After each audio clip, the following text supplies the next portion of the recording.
જય શ્રી કૃષ્ણ મિત્રો, રાધે રાધે બધા પ્રિય શ્રદ્ધાળુઓને તમારા બધાનું હૃદયપૂર્વક સ્વાગત છે। આજના આ સુંદર પાવન પ્રેરણાદાયી વિચારોથી ભરેલી યાત્રામાં સૌપ્રથમ હાથ જોડીને તમને વિનંતી કરું છું કે જો તમને આ વાતો દિલથી સારી લાગે તો ચેનલને લાઈક કરો, સબસ્ક્રાઇબ કરો અને કોમેન્ટમાં રાધે રાધે જરૂર લખો। ચાલો હવે દિલથી દિલની વાત કરીએ।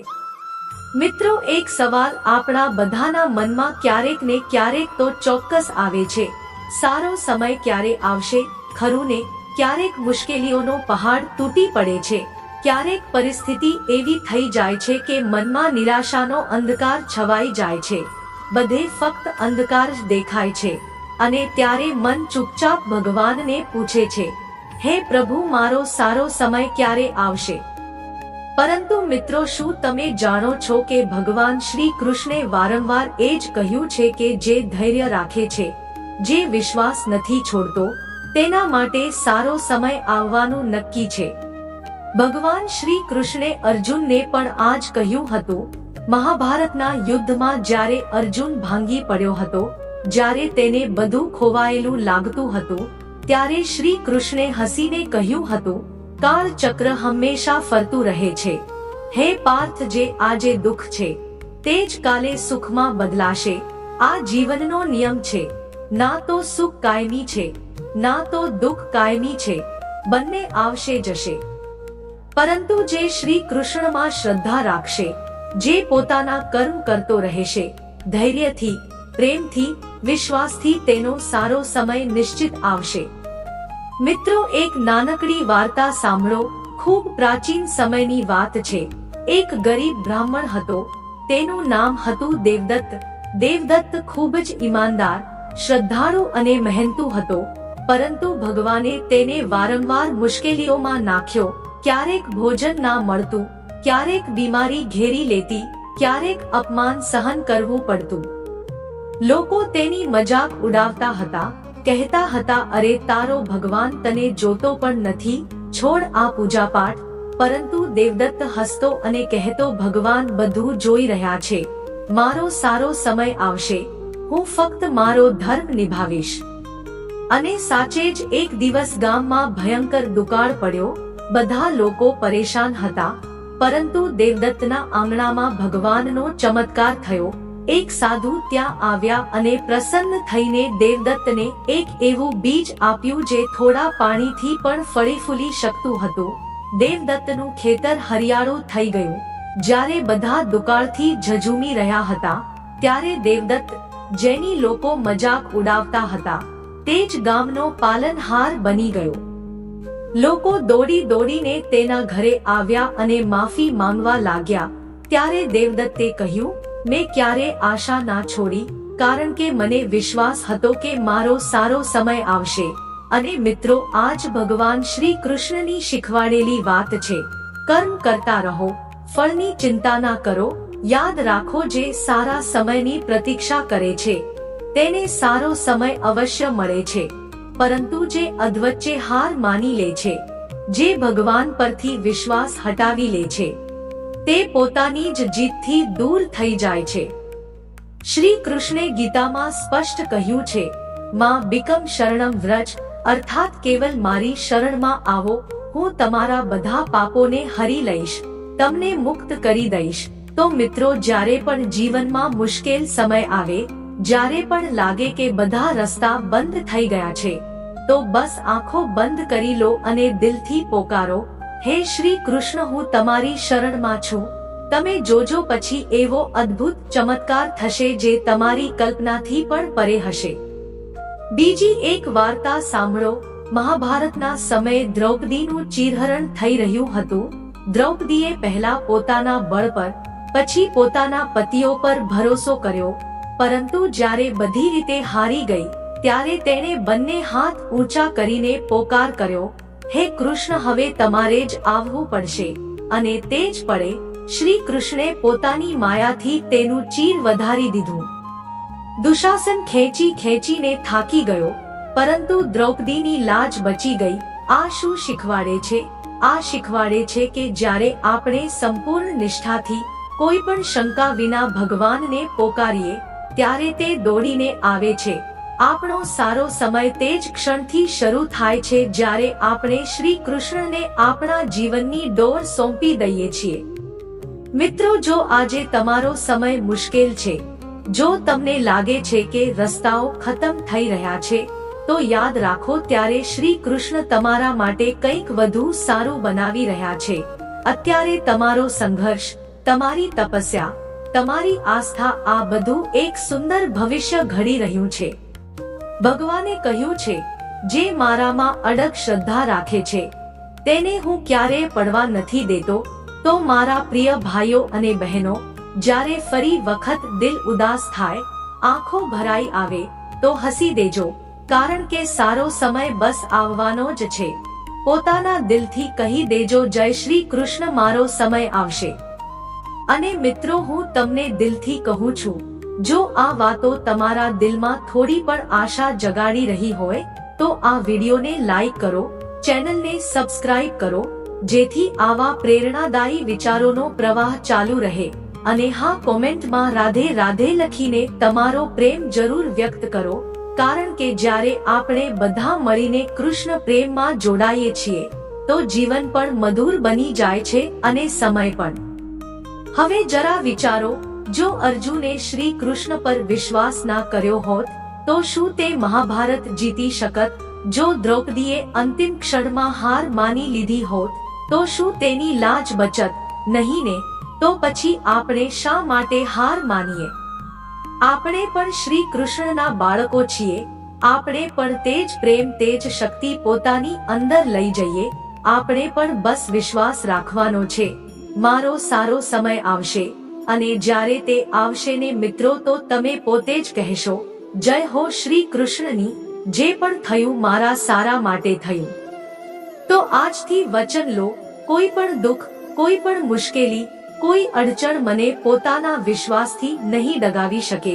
હું શ્રી કૃષ્ણ પર પૂરો ભરોસો રાખીશ, કારણ કે મારો સારો સમય બસ આવવાનો જ છે. હવે એક નાનકડી વાત બીજી.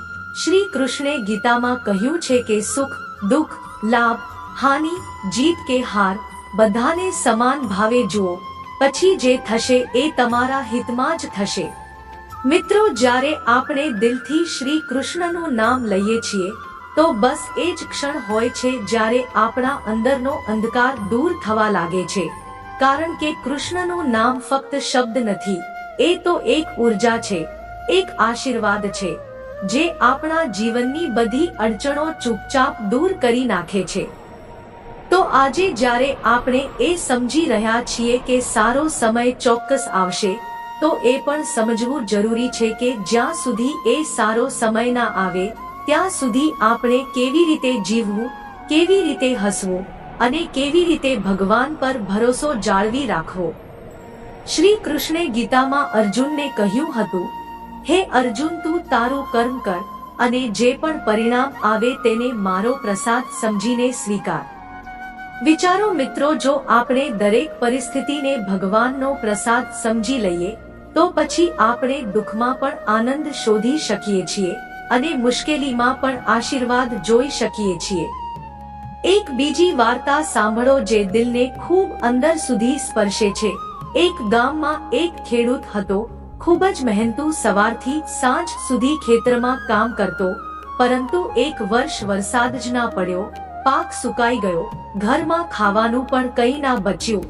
પણ એ ખેડૂત રોજ સવારે ઉઠીને ભગવાન શ્રી કૃષ્ણના મંદિરે જતો, ઘંટડી વગાડતો અને કહેતો, હે નંદલાલ, આજે પણ હું તારો આભાર માનું છું. આ સાંભળીને ગામના લોકો આશ્ચર્યચકિત થઈ જતા અને પૂછતા, તારું બધું જ જતું રહ્યું છે, તું કઈ વાતનો આભાર માની રહ્યો છે? ખેડૂત હસીને કહેતો, જે જતું રહ્યું એ પણ ભગવાનનું હતું, જે બચ્યું છે એ પણ એનું જ છે, અને જે આવશે એ પણ એ જ આપશે. હું શા માટે ચિંતા કરું? મિત્રો, આવો વિશ્વાસ, આવી શ્રદ્ધા જો આપણી અંદર આવી જાય, તો પછી કોઈ પણ મુશ્કેલી આપણને હલાવી ના શકે. યાદ રાખો, ભગવાન ક્યારેક મોડું કરી શકે છે, પણ જે સાચા દિલથી બોલાવે છે, જે સાચા દિલથી પ્રતીક્ષા કરે છે, એની જોડી એક દિવસ એટલી ભરી દે છે કે એ પોતે જ આશ્ચર્યમાં પડી જાય છે. શ્રી કૃષ્ણે કહ્યું હતું, અનન્ય ભાવથી જે મારી ભક્તિ કરે છે એનો યોગ અને ક્ષેમ હું સ્વયં વહન કરું છું. એટલે કે જ્યાં તમારો વિચાર સમાપ્ત થાય છે ત્યાંથી શ્રી કૃષ્ણની કૃપા શરૂ થાય છે. જ્યાં તમારા હાથ ખાલી થઈ જાય છે ત્યાંથી શ્રી કૃષ્ણ તમારી જોડી ભરવાનું શરૂ કરે છે. તો મારા પ્રિય મિત્રો, જો આજે જીવનમાં કંઈ ખાલી છે, કંઈ અધૂરું છે, તો ગભરાશો નહીં. આ ખાલીપણું ભગવાનની યોજનાનો ભાગ છે. એ તમને કંઈક મોટું આપવાના છે. તમને એક એવી ઊંચાઈ પર લઈ જવાના છે જ્યાંથી તમે પાછળ ફરીને જોશો અને કહેશો, ધન્ય છે એ મુશ્કેલીઓ જેણે મને અહીંયા સુધી પહોંચાડ્યો. હવે એક ક્ષણ માટે વિચારો, જો ધોધમાર વરસાદ ના પડે તો બીજ કેવી રીતે ફૂટશે? જો ખરો તડકો ના હોય તો વૃક્ષ કેવી રીતે મજબૂત બનશે? એ જ રીતે આપણા જીવનમાં પણ જ્યારે તોફાન આવે છે તો એ આપણને તોડવા નથી આવતા, બલકે આપણને મજબૂત બનાવવા આવે છે. શ્રી કૃષ્ણ એ જ તો શીખવાડે છે, હે અર્જુન, તું યોદ્ધા છે. તારે રણભૂમિમાં ઊભા રહેવાનું છે. તારું કામ છે યુદ્ધ કરવું. વિજય મારી કૃપાથી થશે. તો મિત્રો, જ્યારે તમારું જીવન રણભૂમિ બની જાય, જ્યારે ચારે બાજુથી પડકારો ઘેરી લે, તો હસો અને શ્રી કૃષ્ણનું સ્મરણ કરો. કારણ કે તમારા યુદ્ધની જીત શ્રી કૃષ્ણે પહેલેથી જ નક્કી કરી રાખી છે. તમારું કામ બસ લડતા રહેવાનું છે, હિંમતથી, શ્રદ્ધાથી. હું તમારી સાથે એક નાનકડી વાત શેર કરવા માંગુ છું જે કદાચ તમારા દિલને સ્પર્શી જશે. ક્યારેક આપણને લાગે છે કે ભગવાન આપણું સાંભળતા નથી. આપણે એટલી પ્રાર્થના કરી, એટલું રડ્યા, એટલું માંગ્યું, તેમ છતાં પણ આપણી સમસ્યા હલ ના થઈ. પરંતુ મિત્રો, શું તમે ક્યારેય વિચાર્યું છે કે કદાચ ભગવાન આપણા માટે કંઈક વધુ સુંદર તૈયાર કરી રહ્યા હોય? કદાચ તે આપણને એ વસ્તુથી બચાવી રહ્યા હોય જે આજે આપણને સારી લાગે છે પણ આગળ જતા દુઃખ આપનારી હોય. તેથી શ્રી કૃષ્ણ કહે છે, મને જે સારું લાગશે એ જ તમને આપીશ. તો વિશ્વાસ રાખો, જો કોઈ ઈચ્છા પૂરી નથી થતી તો સમજી જાઓ કાં તો સમય યોગ્ય નથી, કાં તો ઈચ્છા યોગ્ય નથી. પરંતુ તમારી મહેનત, તમારી ભક્તિ, તમારી પ્રાર્થના, એ બધું એક એક કરીને ભગવાનના ખજાનામાં જમા થઈ રહ્યું છે. અને એક દિવસ જ્યારે તે ખજાનો ભરાઈ જશે તો કૃપાની એવી વર્ષા થશે કે તમે ખુદ કહેશો કે હે પ્રભુ, તે તો મારા સપનાઓથી પણ વધુ આપ્યું. અને ત્યારે તમારા જીવનમાં એ દિવસ આવશે જેની તમે વર્ષોથી રાહ જોઈ રહ્યા હતા. ત્યારે તમે જાણી જશો કે સારો સમય ફક્ત સપનું નહોતું, બલકે એ તો નિશ્ચિત હતું. બસ થોડા ધૈર્યની જરૂર હતી, થોડા વિશ્વાસની જરૂર હતી. મિત્રો, યાદ રાખો, ભગવાન શ્રી કૃષ્ણ ફક્ત એમની જ પરીક્ષા લે છે જેમને તે મહાન બનાવવા માંગે છે. તો જો આજે તમારી પરીક્ષા થઈ રહી છે તો ખુશ થઈ જાઓ, કારણ કે તમે વિશેષ છો અને તમારા માટે પણ શ્રી કૃષ્ણ પાસે એક ખાસ યોજના છે. આજે તમે ચાહે ગમે તેટલા એકલા મહેસૂસ કરી રહ્યા હોય, ચાહે ગમે તેટલા ભાંગેલા મહેસૂસ કરી રહ્યા હોય, ચાહે ગમે તેટલા થાકેલા મહેસૂસ કરી રહ્યા હોય, શ્રી કૃષ્ણ તમને બસ એટલું જ કહી રહ્યા છે, હે મારા ભક્ત, થંભીશ નહીં, હારીશ નહીં. તારો સારો સમય આવી રહ્યો છે. અને જ્યારે એ સમય આવશે ને તો તમારી દરેક મહેનતનું ફળ મળશે. દરેક આંસુ મોતી બની જશે. દરેક પ્રાર્થનાનો જવાબ મળશે. દરેક અધૂરી વાર્તા પૂરી થશે. તો ચાલો આજે આપણે બધા મળીને શ્રી કૃષ્ણને વચન આપીએ કે અમે હાર નહીં માનીએ, અમે અટકીશું નહીં, અમે ભાંગીશું નહીં, કારણ કે અમને ખબર છે કે અમારો સારો સમય બસ આવવાનો જ છે. અને જ્યારે એ આવશે તો અમે પોતાના દિલથી, પોતાની આત્માથી આખી દુનિયાને કહીશું, જય શ્રી કૃષ્ણ.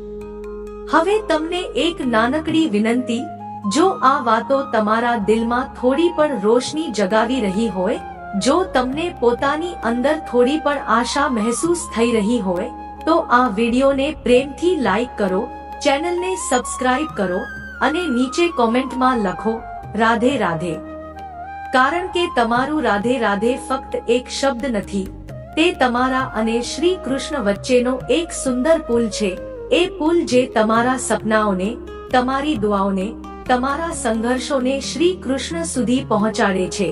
જય શ્રી કૃષ્ણ।